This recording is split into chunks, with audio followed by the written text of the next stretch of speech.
Good day, everyone.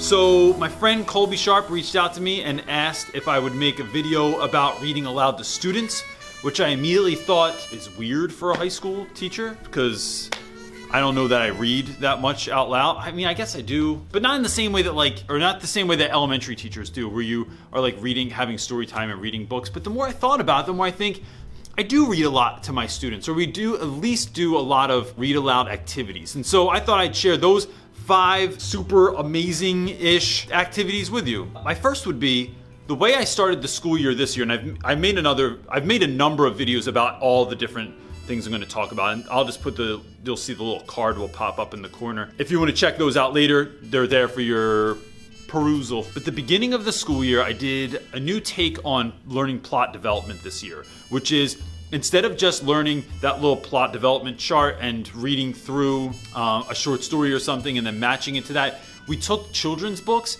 and we matched all of the elements of plot development from, exposition to climbing action and climax and all that stuff to the moments in the children's books.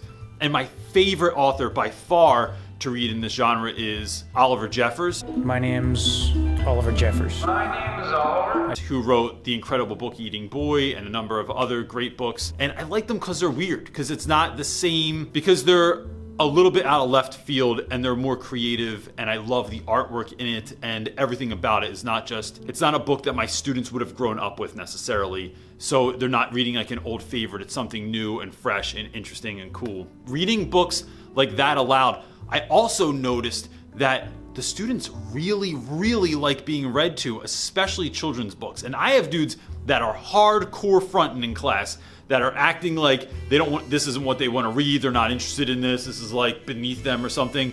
But once you break into that book and you're doing voices or you're playing a little bit of music behind it, that changes the whole space and it ends up crushing. So I'd say anything by Oliver Jeffers, or there's another really weird book called Hot Hands and Ralph, The Story of the Weirdo Winter by my friend Derek Brown. That's a great book also. 2, I'd say I do a lot of poetry in class, and I do a lot of different types of poetry. But one piece that I did last year, and this I've not done this very many times in class. It kind of depends on your class, right? You have to have a class that's going to trust you, that's going to go with this weird idea. They're not going to bother the people around them when they do this. But I made another video about this where last year I had my students listen to a poem by my friend Derek Brown again, called A Finger, Two Dots, and Me. He has a video that goes with this, but I don't play the video. I just have the audio. It's set to music, and the idea is everyone lays around the room. You have to be on the floor or on a windowsill or on the couch, or I need you outside of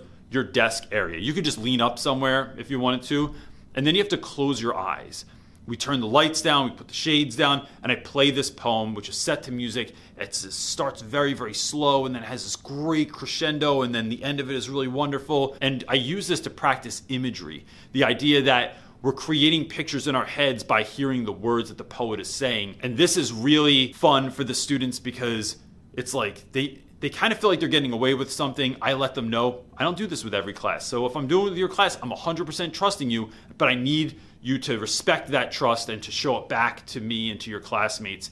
And that goes really far. And it's just a great exercise. You could do it with a lot of different poems, though. I find that poems that are set to music help better because it helps create the space. It helps fill that silence in between the words, which is necessary sometimes if you're in a loud high school like I am. 3, I'm learning the longer that I teach, reading aloud together in a classroom, whether that's part of a small reading group or if it's part of like a whole classroom read along situation. Having one person read and then everyone else listening can be very, very taxing. Even though kids read well, doesn't mean they read with any kind of fire or they don't accentuate certain parts. If there's an exclamation point, they're not noting that because they're good at reading in their head, but reading aloud is weird. So one of the ways to get around that is I've started trying to find plays of certain novels that we've read so that we can read the play in class, and if there's any homework and I want them to read at home, they can read the regular book. And last year, one of the plays that we did this with was Of Mice and Men. And so John Steinbeck wrote the novel Of Mice and Men, but then he wrote the script for it to be a play also, and it's the same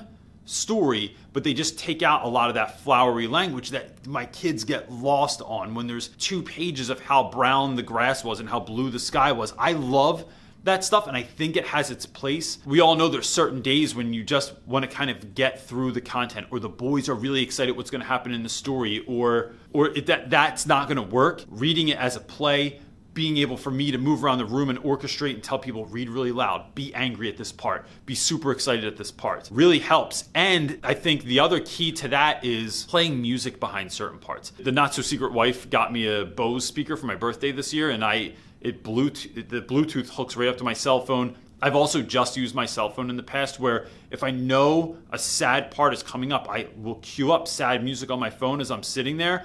I'm reading in the back of the room with the boys, and then I just let it start playing, and it's always a welcomed surprise.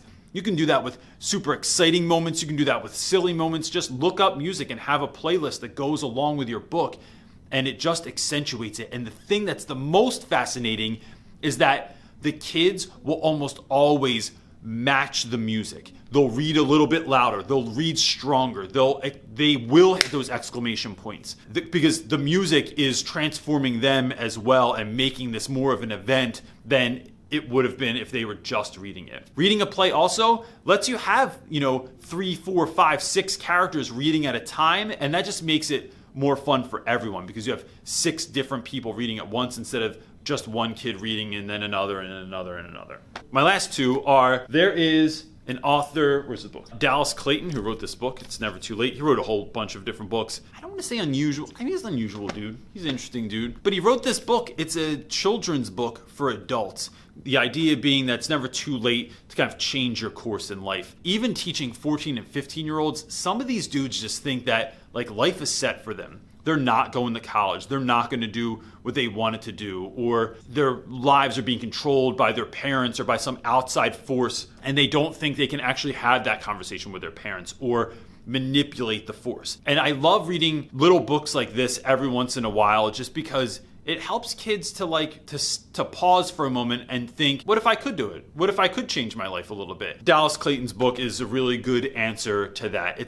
Doesn't have to be a particularly long lesson that's attached to it. It's typically a journal entry like, how do you see your life? How might you change? Those are just fun little lessons to just introduce when you're sort of in between a lesson or it's late on a Friday afternoon. To have that conversation is always meaningful and deep with the kids. The last thing I would say is every Wednesday we have half day at our school, and during that half day we only have 25-minute periods, and we have independent reading day in my class. My friend Randy Rebai and I started this years ago where we decided that 20 minutes was a good amount of time to push non-readers into reading and also give kids that really like reading a space that we're going to read. So every Wednesday we just do independent reading in class, and that looks like you bring a book, you're reading the same book week after week after week. I'll order any book that you want, and at the end of that, sometimes I'll have a student either read aloud something they read that they thought was profound, or it was an aha moment, or it was something, maybe if we're learning about conflict in class, I'll say, what's a conflict that your protagonist is going through right now? And then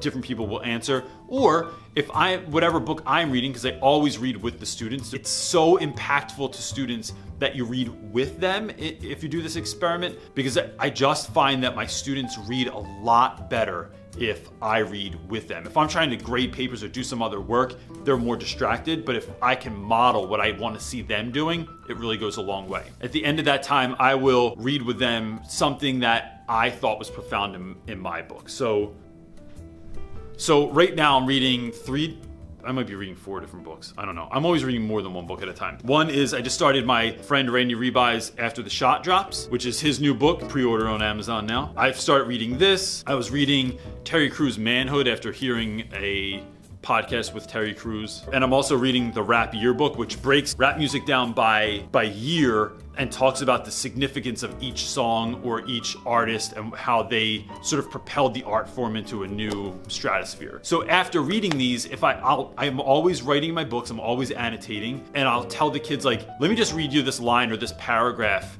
that I read that meant something to me, and then we'll talk about it. And I think that is also modeling for kids the fact that you're not just reading to read. you're reading because you're looking for something in there. And when things stick out to you or stand out to you, you want to make sure that you note them. And so that that lesson doesn't just float away, you're taking a moment to take it in and know that like that idea found you. And that's it. Those are my 5 quick little points on that. Now listen, a bunch of other teachers, including Colby Sharp, have done this video as well. Here's pictures of all of them. They're all gonna be linked below, so you can go to one of those videos next, check it out. And you know, the kind of the fun part about this is everyone teaches somewhere different, and we all teach different subjects and grade levels. If you're elementary or kindergarten, or which is the same thing, you could go check those folks out and see what they're doing also. And that's it. Peace.